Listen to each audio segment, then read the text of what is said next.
Il est beau le psaume 22-23. Le Seigneur est mon berger, tellement évocateur. Au milieu de cette prière, plusieurs paroles sont bouleversantes. Si je traverse les ravins de la mort, je ne crains aucun mal. Psaume 22, verset 4. Ces mots résonnent avec une force particulière, où nous désirons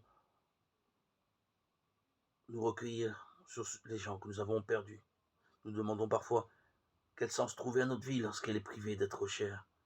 Et eux, que sont-ils devenus?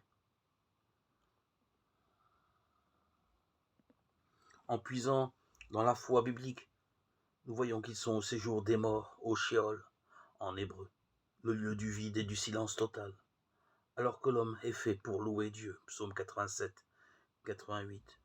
Mais la racine du mot hébreu Sheol est le mot question, et c'est bien cela qui nous habite.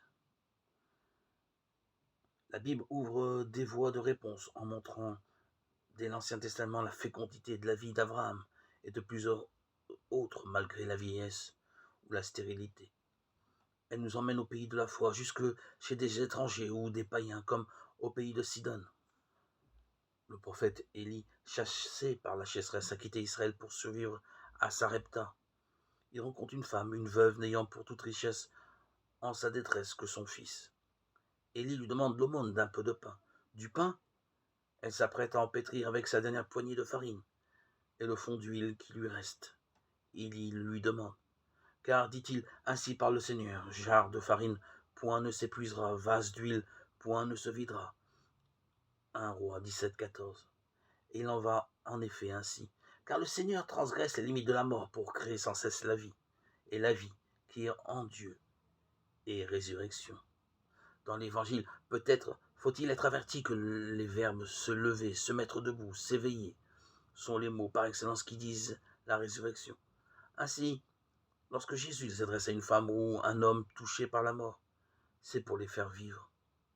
La fille de Jaïr n'est pas morte, elle dort.